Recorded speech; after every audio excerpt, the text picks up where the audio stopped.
అభ్యాసయోగయుక్తేన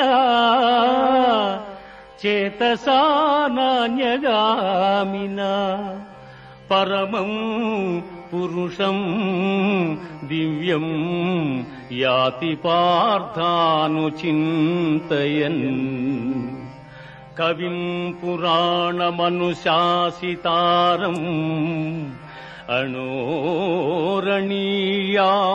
సమనుస్మరేజ్యః సర్వస్య ధాతారమచింత్య రూపం ఆదిత్యవర్ణం తమసః పరస్తాత్.